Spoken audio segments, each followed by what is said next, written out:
17th and 18th? I can't, it's next weekend, not this coming, but next. And Dennis and Leslie are keeping the kids here at the church Friday and Saturday night. Dawn and I are going to do supper for them on Friday. Brother Gene is going to do breakfast on Saturday.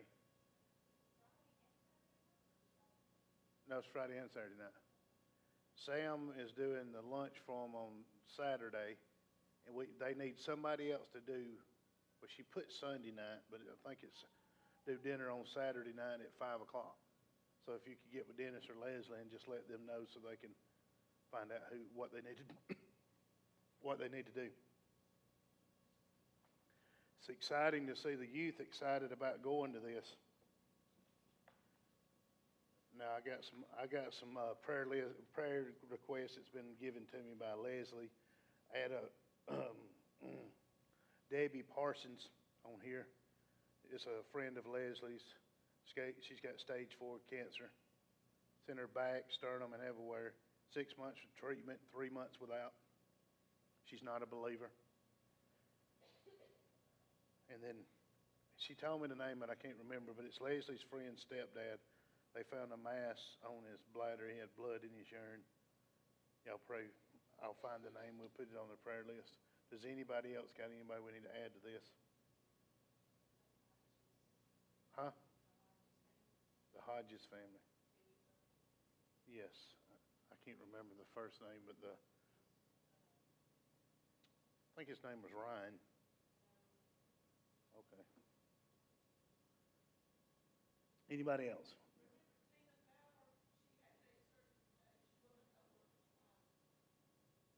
Okay. I'm looking to make sure ain't nothing I need to update myself.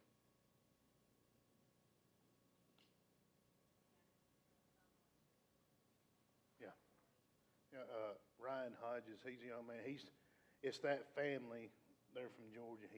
I don't know what happened, but he passed away suddenly the other day, and leaving behind a wife and a few kids. So y'all remember that. Anybody else?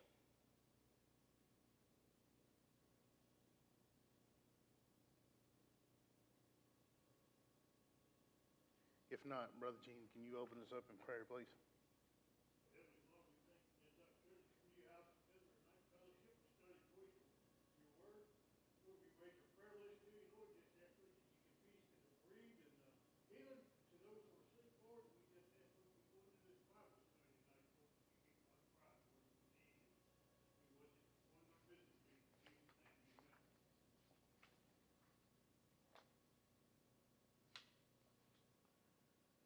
You got your Bibles tonight. Turn to Daniel chapter 8.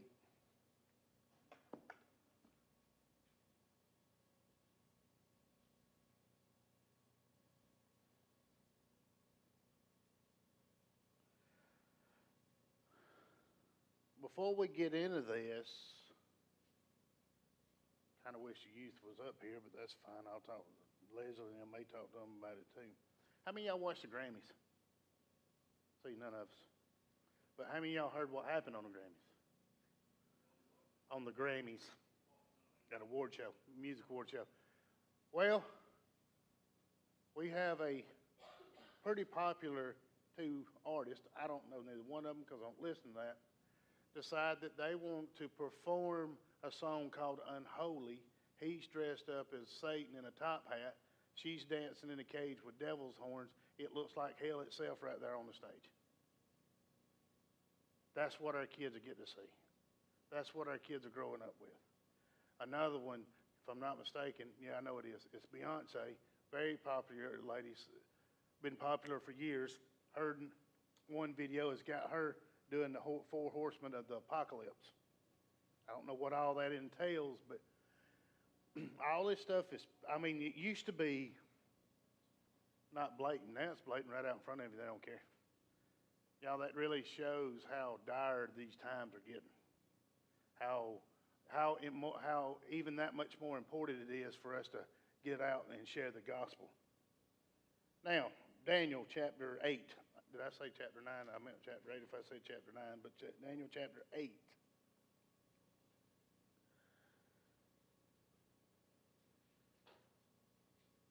You know, last week Daniel had his vision of the four beasts in the first year of King of Belshazzar. Now in the third year, he has another vision. Verse 1, Daniel writes, in the third year of the reign of King Belshazzar, a vision appeared to me Daniel, after the one that appeared to me the first time.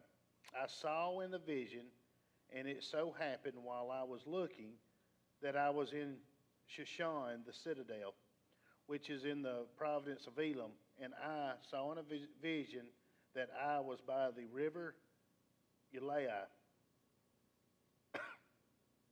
Then I lifted up my eyes and saw, and there, standing beside the river, was a ram which had two horns.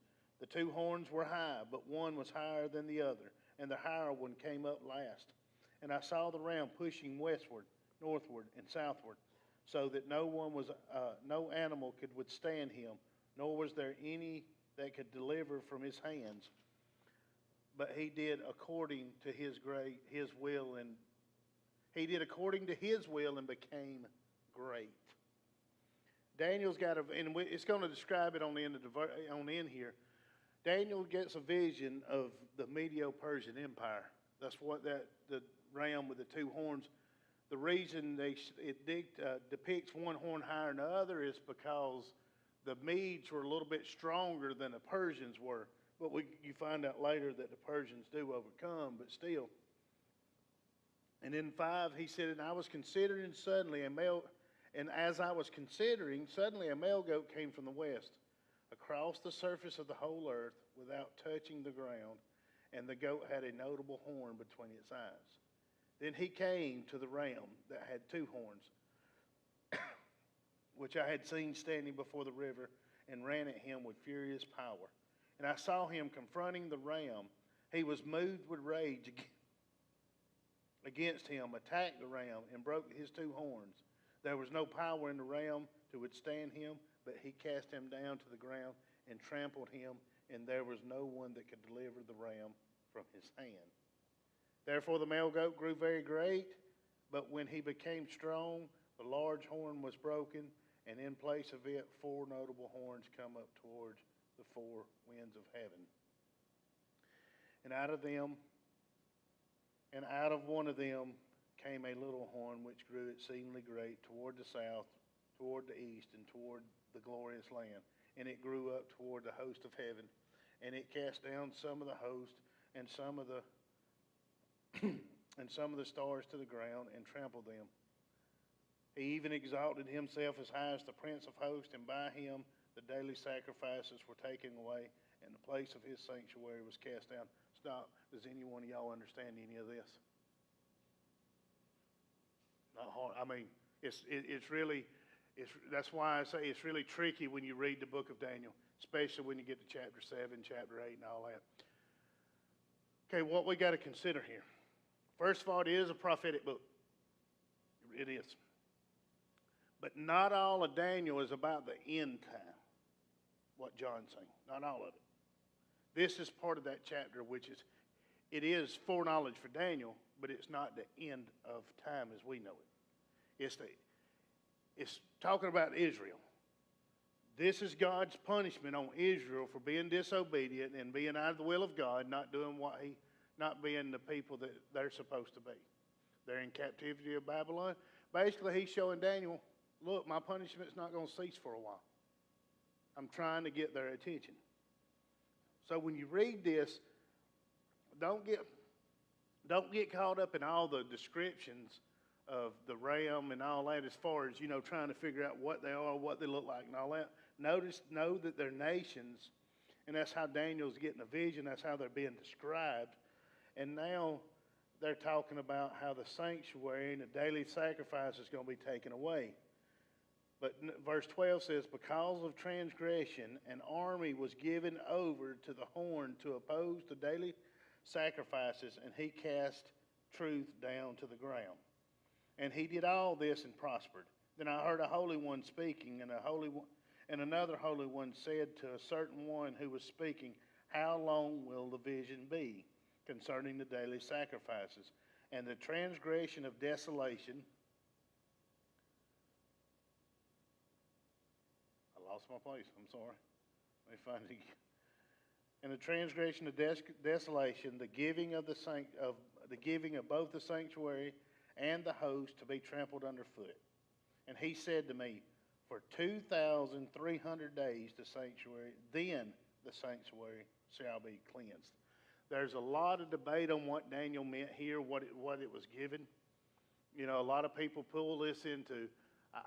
When I was going to seminary, when I first started seminary in Georgia, I'd done this part of a course called eschatology. It's a study of the end times. It studies all the books of the Bible that talk about the end times. And the professor there come in one day and he said, y'all, we're going to sit down and predict the end of the world. And of course we all looked at him and said, hey, nobody knows that but God himself. He said, right, but let me show you something. Let me show you where all these scholars are trying to predict the end of the world from the biblical standpoint. This 2,300 days comes into the equation. Later on next week in chapter 9, we're going to talk about 70 weeks. That comes into the equation. There's a bunch of things out of Ezekiel and stuff like that, and they start adding up these numbers. And they come up, and we done this through class one time. It took us about 3 classes to do it, bringing all this information in. We added it up. He said we predicted that the world would end. I think it was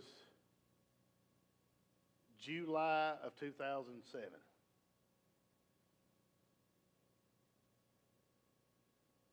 "16 years later, we're still here. Just like you remember not too long ago, people was in a panic. Oh my goodness, the world's going to end in 2012.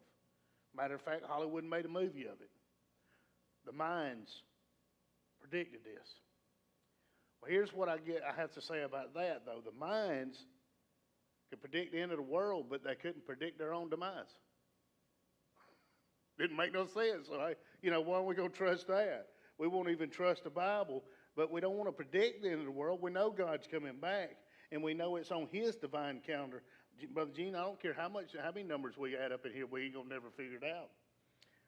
So let's go to the interpretation in verse 15. He said, then it happened, when I, Daniel, had seen the vision and was seeking the meaning, that suddenly there stood before me one having the appearance of man. Stop.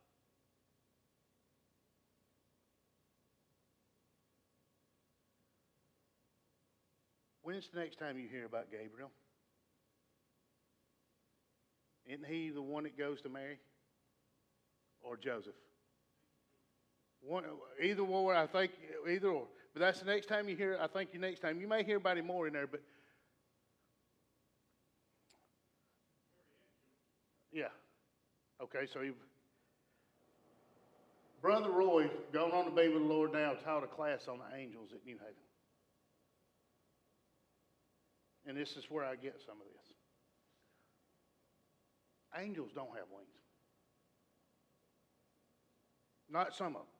Now, when you talk about something that has a wing, the Bible describes it as a cherubim. Cherub, was over the Holy of Holies, had wings protecting it.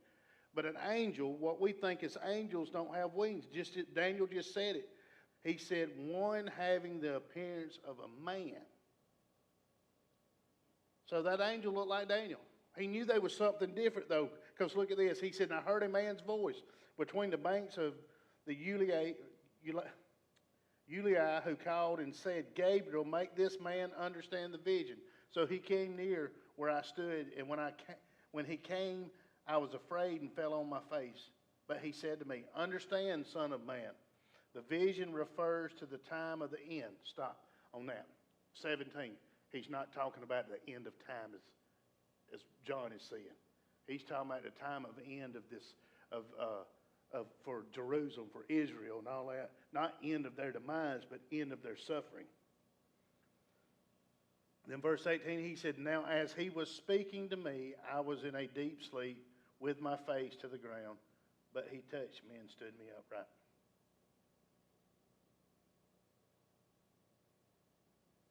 And he said, look, I am making known to you what shall happen in the latter time of the indignation, for at the appointed time the end shall be. Appointed. He didn't tell him when it was going to end. He said, at the appointed time the end shall be. The ram which you saw having two horns, they are the kings of Media and Persia. And the male goat is the kingdom of Greece. The large horn is between its eyes is the first king. As for the broken horn and the four that stood up in its place, 4 kingdoms shall rise out of that nation, but not with its power. Now you got to bring your history books in on all this, and you see where the Medes and Persians do fall, and a great, great general comes out of this called Alexander the Great. Matter of fact, General George Patton took some of Alexander the Great's tactics and taught our soldiers that. Alexander the Great was a young man, but he was fearless, cruel. He conquered everything he touched for a long time. Then after that, you start finding the Roman Empire. And if I'm wrong, Gene, help me out with this too. I asked Brother Gene last Wednesday, I said, hey, do me a favor. If you got any notes, help bring them with you and kind of help me keep this in line, because it will get out of whack a little bit. It is hard to study, but I think we need to do it. Then verse 23 is, he said, in the latter time of their kingdom, when the transgressors have reached their fullness, and the king shall rise, having fierce features, who understands sinister schemes, his power shall be mighty, but not by his own power. He shall destroy fearfully, and shall prosper and thrive. He shall destroy the mighty, and also the holy people. Sir? This is where Antiochus Epiphanes is coming. Yes. Though his cunning, he shall cause deceit to prosper under his rule.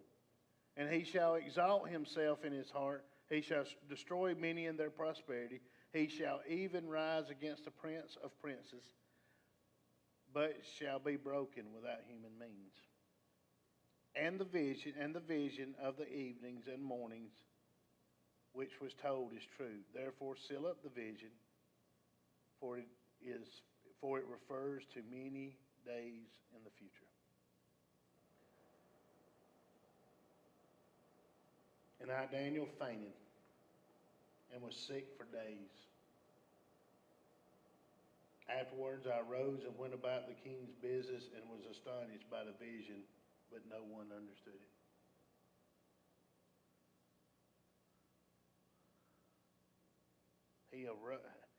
Could you imagine seeing this? Could you imagine having all this on your mind and you've seen the end?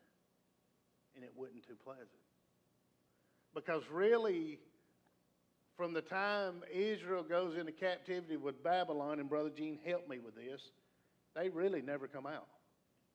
They just stay in captivity all the way from Babylon to the Medes, the Persians, Alexander the Great, go on and so forth, the Roman Empire. Now they're the freest they've ever been. I mean, they really are. And there's a lot of prophetic stuff to go through there, but we're not going to get into all that tonight. Anybody got anything on that?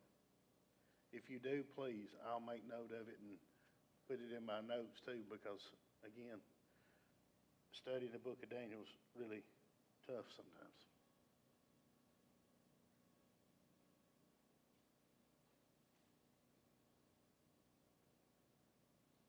Okay, anybody got any more prayer requests?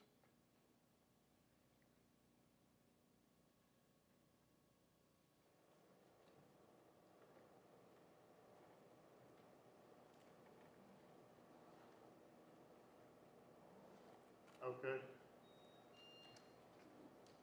Let's see who's coming in. Maybe somebody going out downstairs.